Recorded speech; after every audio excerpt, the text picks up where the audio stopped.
Okay class, so this is our lecture number 2 on chapter 8. Chapter 8 का ये हम solve करेंगे सेकंड पार्ट वेव्स के एमसीक्यूज. ठीक है, फर्स्ट पार्ट में हमने जो है वो ऑसिलेशन के एमसीक्यूज सारे सॉल्व कर लिए थे. So in this lecture we will cover the MCQs of waves. So these are the MCQs of waves, standing waves, laws of transverse waves, and these are few formulae of waves. Equation of wave V is equal to f lambda, speed of longitudinal waves, speed of transverse wave V is equal to under root T over mu, where T is the tension in the string and this is sonometer. Small m is the mass of a thread or string, capital M is the suspended mass in that band. जो धागे से एक मास suspend हुआ हुआ है इसका मास होता है. Okay,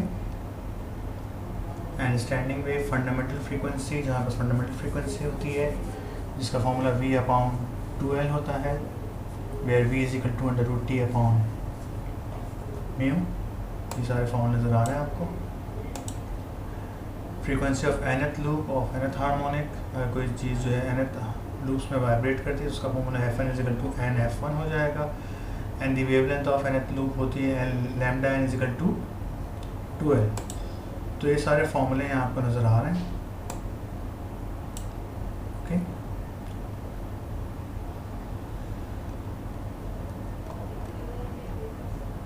and these are the numericals of this topics. Sonometer standing waves के सारे न्यूमेरिकल्स हैं. फिलहाल ये टॉपिक जो है वो अब नहीं है रिड्यूस कोर्स में, लेकिन इसके मैं आपसे कुछ करा रहा हूँ क्योंकि आप इसको प्रैक्टिस कर लीजिएगा. मे बी एग्जाम में आ सकते हैं या एप्टीट्यूड में आपके हेल्प करेंगे. So now the second part is waves.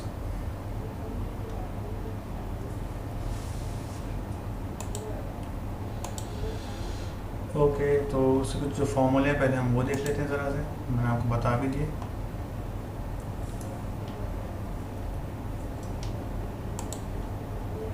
So when the tension of the string is increased 4 times, the speed of wave on the string is doubled. तो अगर tension और स्ट्रिंग का फॉर्मूला क्या है हमारे पास, टेंशन स्ट्रिंग का formula ये है T is equal to V is equal to under root T over mu.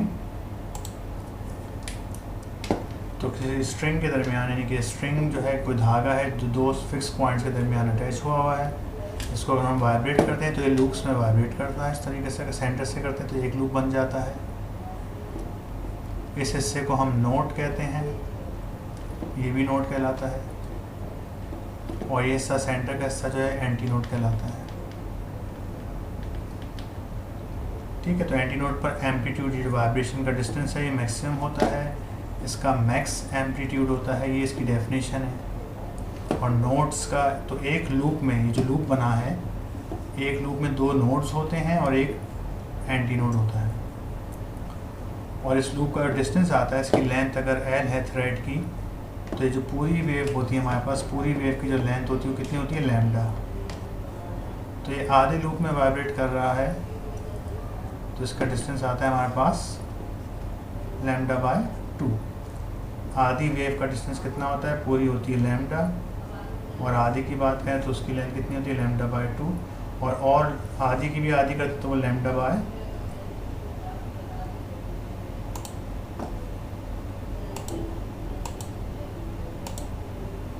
4 हो जाती है. ओके, तो फिलहाल यहाँ कह रहे हैं कि टेंशन का फॉर्मूला क्या है, स्पीड ऑफ साउंड का फॉर्मूला क्या है, transverse wave T upon mu. इसमें जो इसकी रफ्तार होती है वाइब्रेटिंग की, जिसमें स्पीड होती है इस थ्रेड की जो वाइब्रेट कर रहा होता है, उसका फॉर्मूला क्या होता है, टी अपॉन म्यू.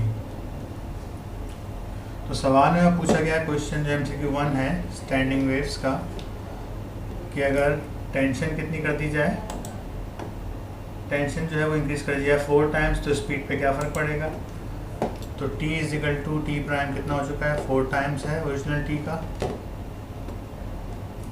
तो यहाँ पे आपके पास स्पीड पे क्या फ़र्क आएगा ये आपको बताना है. सोल्यूशन पे आते हैं. फॉर्मूला क्या है, V is equal to under root T upon mu. हमें निकालनी क्या है, V ही निकालनी है. चलिए ठीक है, तो V प्राइम हो जाएगा T prime divide by mu, equation 1.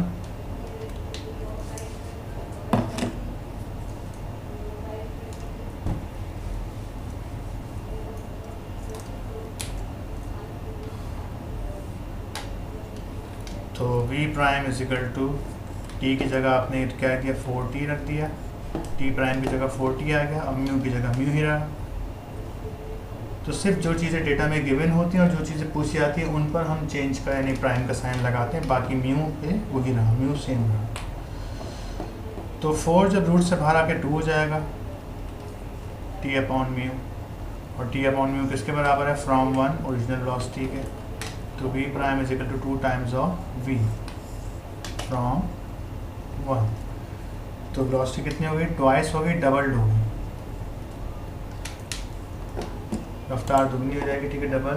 If the distance between two consecutive nodes of a stationary wave is, distance between two consecutive nodes के दरमियान कितना डिस्टेंस होता है, अभी मैंने बताया भी था आपको।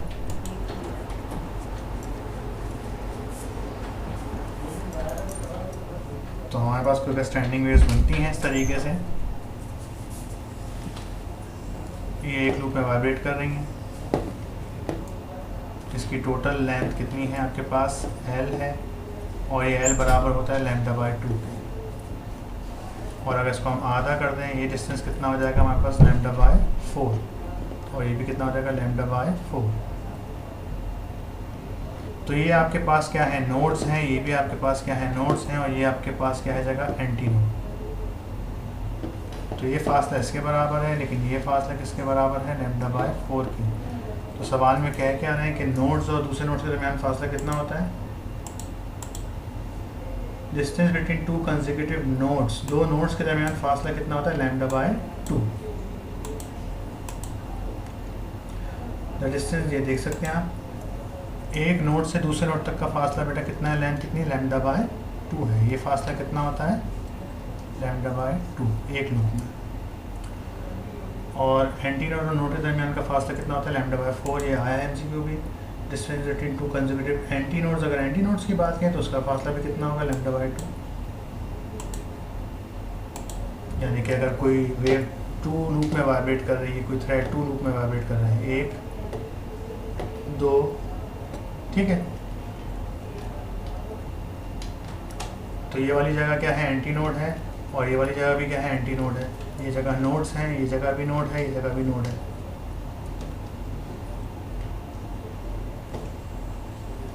ठीक है भाई। तो एक लूप जो होता है उसकी लेंथ होती है λ/2, इसकी लेंथ कितनी होगी, λ/2, और इनको अगर हम आधा आधा कर लें, एंटी नोड और नोड के दरमियान कितना फासला होता है, λ/4 λ/4 λ/4। तो अब इन नोड्स, एंटी नोड और एंटी नोड के दरमियान का अगर फासला आप नाम दें तो λ/4 आ रहा है, प्लस λ/4 λ/4 प्लस λ/4। अब जब आप करेंगे तो इसका आंसर कितना आ जाएगा, 2λ, यानी कि λ/2 आ गया। तो ये बात याद रखें कि नोड से नोड तक का फासला हो या एंटी नोड से एंटी नोड तक का फासला हो, कितना आता है ये फासला, λ/2। सेम चीज़ों के दरमियान का फासला λ/2, नोड से नोड या एंटी नोड से एंटी नोड। हाँ, नोड से एंटी नोड के दरमियान का फासला कितना आता है कि λ/4 आता है। मज़ीद वेव क्या हो जाती है, आधी हो जाती है। ठीक है, इस बात को याद रखिएगा। The distance between node and successive anti node, ये कितना आ जाएगा आपके पास, λ/4, जो मैंने भी बताया। सक्सेसिव का मतलब उसके बाद अगले ही आने वाला एंटी नोड, ये नहीं कि आप आगे वाले का काउंट करें। तो एंटी नोड और एंटी नोड के दरमियान λ/2, नोड और एंटी नोड के दरमियान कितना है, λ/4, ये पूछा गया है। In sonometer, if linear density of a wire increase 4 times, the frequency of a vibration decrease by half। ठीक है ना, सोनोमीटर अगर लीनियर डेंसिटी जो है वायर की वो कितनी कर दें, इंक्रीज कर दें हम 4 टाइम्स, तो यहाँ पे जो इसकी फंडामेंटल फ्रीक्वेंसी आती है, वेलोसिटी का फॉर्मूला क्या है, √T/μ, और सोनोमीटर अगर हो तो ये T जो है वो कैपिटल mg और म्यू जो है वो small n per unit length के बराबर होता है, और फ्रीक्वेंसी का फॉर्मूला क्या होता है, V/2L, फंडामेंटल फ्रीक्वेंसी।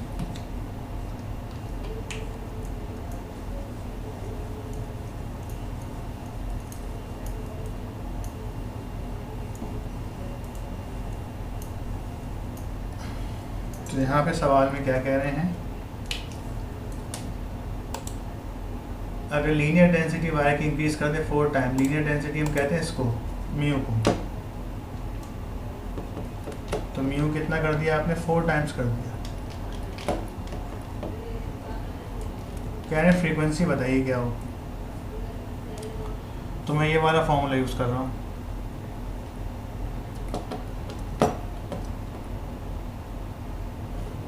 तो एफ प्राइम का एफ का फॉर्मूला क्या बन जाएगा, सोल्यूशन पे आते हैं, v अपॉन 2l, v की जगह मैंने क्या रख दिया, under root t upon mu 1/2l हो गया। तो एफ प्राइम क्या बन जाएगा आपके पास, under root T upon mu prime 1/2l। Inverse relation है सिंपली फ्रीक्वेंसी का इसके साथ रूट के साथ। तो म्यू कितनी है, 4 टाइम्स हुआ है, तो फ्रीक्वेंसी एफ प्राइम कितनी हो जाएगी, ये इक्वेशन 1 है, याद रहे ये इक्वेशन 1 है, 1/2l, टी की जगह टी रहा, म्यू की जगह कितना आ गया, 4 म्यू आ गया, म्यू प्राइम की जगह। तो 4 से आएगा तो ये क्या हो जाएगा, 4 से बाहर आके ये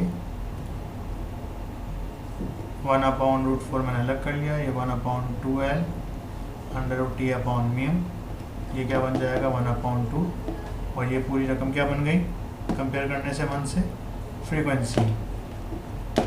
फ्रीक्वेंसी आ गई फ्रॉम 1, तो फ्रीक्वेंसी विल बिकम हाफ हो जाएगी, डिक्रीज बाय हाफ यहाँ से, ठीक है भाई। If you go on increasing the stretching force of a wire in guitar, it's frequency increases.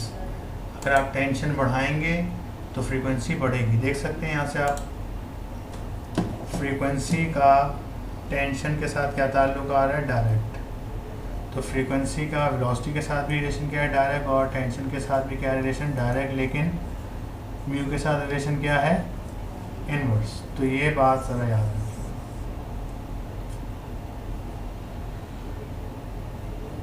ठीक है, इस फॉर्मूले को अगर आप देख लें तो फ्रीक्वेंसी का ताल्लुक जो है वो टेंशन से डायरेक्ट है, म्यू से इन्वर्स है, वेलोसिटी से भी डायरेक्ट है, लेकिन लेंथ से भी क्या है, इन्वर्स है।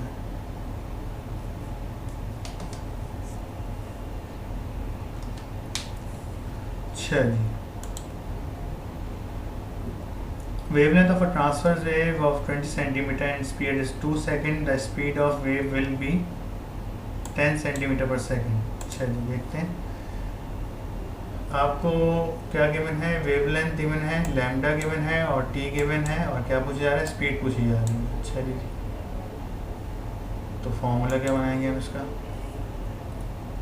ये टी यहाँ पर टेंशन है, टाइम पीरियड नहीं है।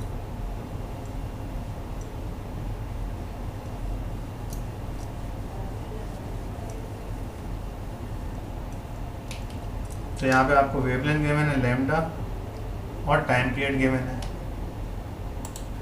और क्या पूछ रहे हैं आपसे, स्पीड पूछ रहे हैं। तो हम जनरल इक्वेशन ऑफ वेव लगा देते हैं।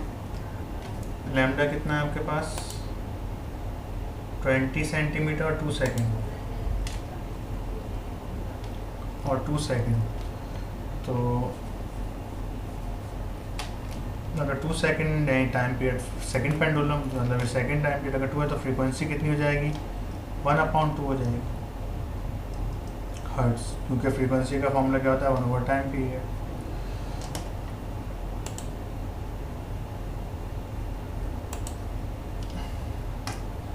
तो वेलोसिटी क्या हो जाएगी, तो v = f लैम्डा होता है, और टाइम पीरियड में क्या हो जाएगा, lambda upon T.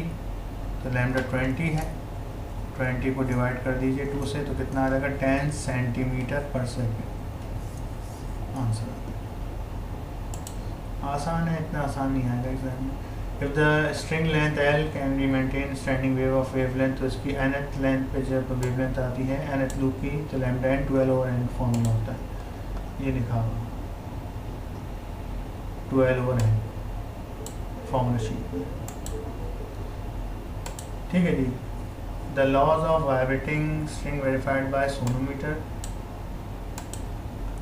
The frequency of a transverse stationary wave produced in a string sonometer F if the only tension in string sonometer is double the new frequency will be double हो जाएगी वो under root. ठीक है, तो frequency कह रहे हैं क्या होगी अगर टेंशन डबल कर दें। तो आपको पता है कि जो फ्रीक्वेंसी का फॉर्मूला है ये टेंशन के साथ इस तरह से है। तो अगर टेंशन यानी हम बताएं कि एफ प्राइम क्या आ रहा है, इस तरह से आ रहा है टी प्राइम, तो टी प्राइम कितनी हो जाएगा, ट्वाइस हो जाए, तो फ्रीक्वेंसी क्या हो जाएगी, अंडर रूट हो जाएगी 2 टाइम्स। प्रूफ करके दिखाता हूँ इसको आपको। अगर टेंशन कितनी है 2 टाइम्स ऑफ टी है तो फ्रीक्वेंसी कितनी होगी, सोल्यूशन पे आते हैं। तो F is equal to under root T upon mu 1 upon 12। तो एफ प्राइम कितना हो जाएगा, नई फ्रीक्वेंसी हो जाएगी 1 upon 12 T prime by mu. तो टी की जगह क्या आ रहा है 12 2t अपाउन म्यू। 2t को बाहर कर रहे हैं, अंडर रूट 2 बाहर आ गया है, 1 upon 12 under root T upon mu. ये पूरी रकम किसके बराबर है, क्वेश्चन 1 के बराबर है, फ्रॉम 1। तो एफ प्राइम हो जाएगा under root 2 times of original frequency. ठीक है जी। तो ये एमसीक्यू नंबर 9 का आंसर हमारा क्या हो जाएगा, under root 2 times of original frequency. If the vibrating string the point of maximum displacement is called antinode. जहाँ पे मैक्सिमम डिस्प्लेसमेंट आती है उसको हम क्या कहते हैं, एंटी नोट कहते हैं। जब कोई लूप वाइब्रेट होता है, ये मैक्सिमम डिस्प्लेसमेंट है, इसको हम एंटी नोट कहते हैं। और जहाँ मिनिमम डिस्प्लेसमेंट या एम्पलीट्यूड आता है उसको हम कहते हैं नोट्स। नोट्स में वाइब्रेट नहीं करता, बिल्कुल पॉइंट पे आता है, जीरो एम्पलीट्यूड होता है, जीरो डिस्प्लेसमेंट होती है। If the fundamental frequency of a vibrating string is fixed by a board and is 50 Hz, the fourth harmonic will be 200 Hz हो जाएगी। तो nth हार्मोनिक का फॉर्मूला क्या है हमारे पास,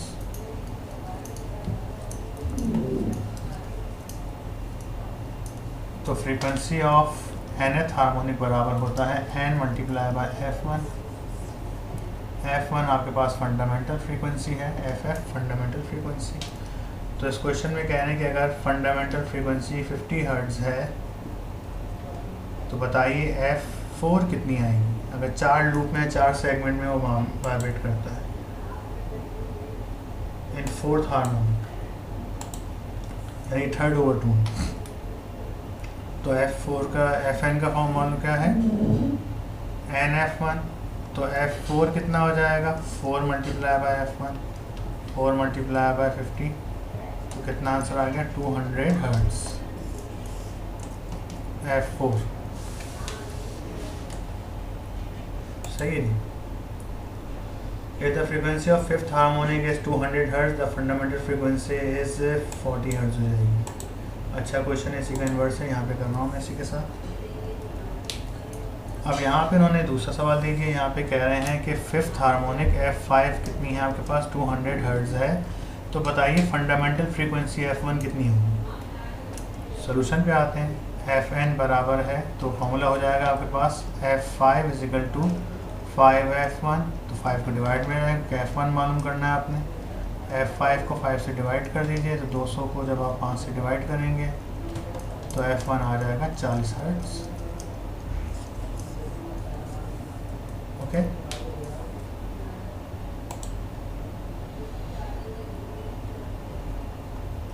when the stationary waves are set up in a stretched string, it has fundamental frequency 1000 Hz. The new fundamental frequency with tension the wire increase 4 times. तो अगर 4 time tension increase होगी तो वो कितनी हो जाएगी, टेंशन जो है वो अंडर रूट 4 से 2 हो जाएगी, 2 मल्टीप्लाई बाय 1000 तो हो जाएगा 200 टाइम्स। ठीक है जी। तो f इजिकल टू आपको पता है directly proportional under root T से। तो टेंशन जब आपके पास जो है कितनी हो जाएगी, टेंशन जब 4 टाइम्स होगी 4 टाइम्स √4 जब बाहर आएगा तो 2 हो जाएगा, 2 से जब ये F1 मल्टीप्लाई होगा तो 2 मल्टीप्लाई बाई 1000 200 हर्ट्ज हो जाएगी।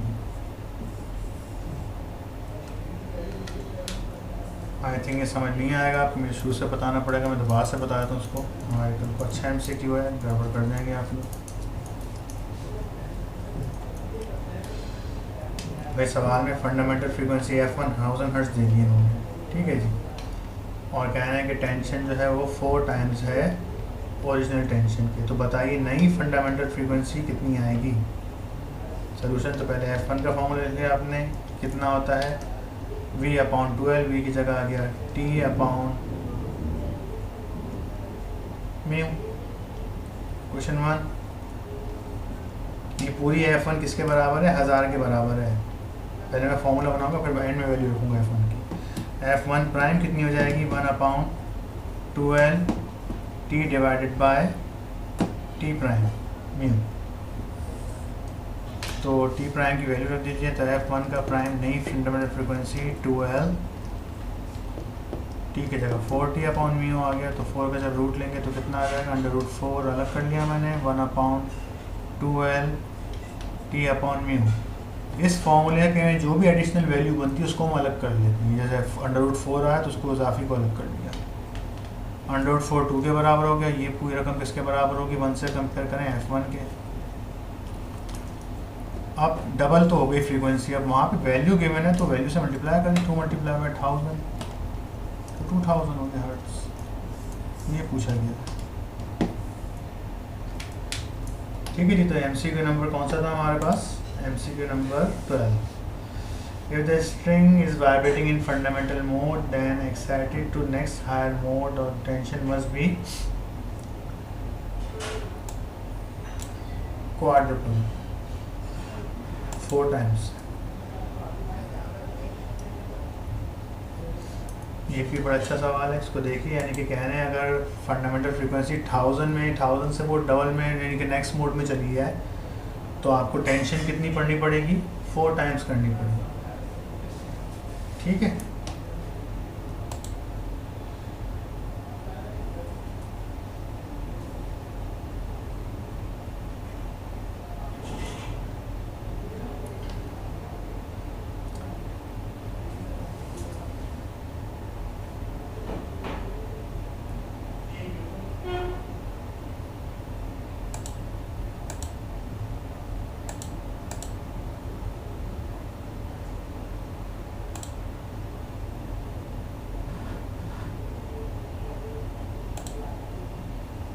The point on a wave where displacement is 0 is called, उसको हम नोड कहते हैं। Between 2 consecutive antinodes, 2 consecutive antinodes के दरमियान एक ही नोड आएगा, चेक कर लेते हैं।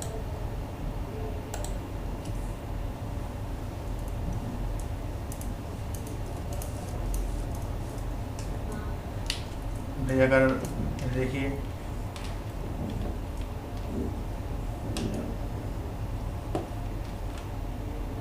ये एक एंटी नोड आ गया, ये एक एंटी नोड आ गया, तो इसके दरमियान एक ही नोड आ रहा है ना।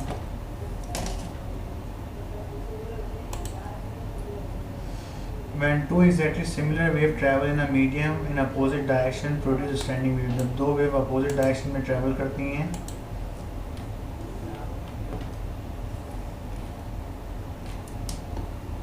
पेस्ट कहीं लिखा हुआ, ठीक है। लेकिन इनमें फेस चेंज भी होना चाहिए कि एक म्यूचुअली क्रस्ट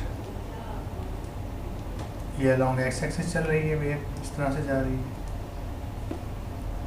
और ये दूसरी वेव कैसे आ रही है, इस तरह से आ रही है।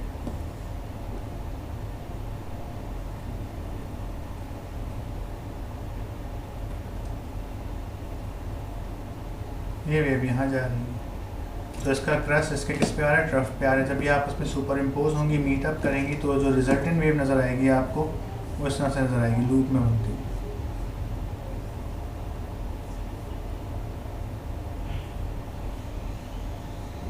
स्टैंडिंग वेव्स कहते हैं। लेकिन इसमें एक बात हो जाएगी, इनमें 180 डिग्री आउट ऑफ फेज होनी चाहिए, तब स्टैंडिंग वेव बनेगी, अदरवाइज नहीं बनेगी।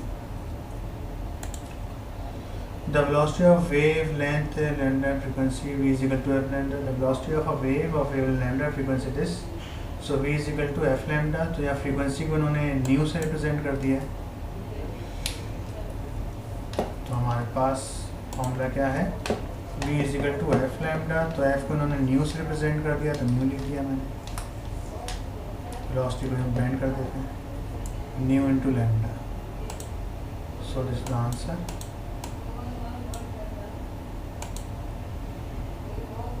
The frequency of a transverse stationary wave produced in a string if it vibrates in one segment, उसको हम फंडामेंटल फ्रीक्वेंसी कहते हैं.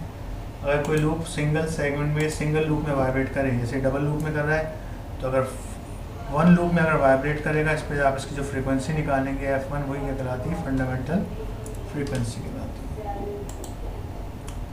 Frequency which are the multiple of fundamental frequency are called harmonics कहते हैं. यानी कि fn बराबर है nf1 के, तो f2 बराबर हो जाएगा 2f1, f3 बराबर हो जाएगा 3f1, f4 बराबर हो जाएगा 4f1. तो ये हार्मोनिक्स कहलाती हैं. f1 को हम हार्मोनिक्स भी कहते हैं, multiple of harmonics. Integral multiple मतलब 1 आया, 2 आया, 3 आया, 4 आया, तो इंटीग्रल मल्टीपल किसका चल रहा है? f1 का. तो f1 को हम फंडामेंटल या हार्मोनिक्स भी कहते हैं.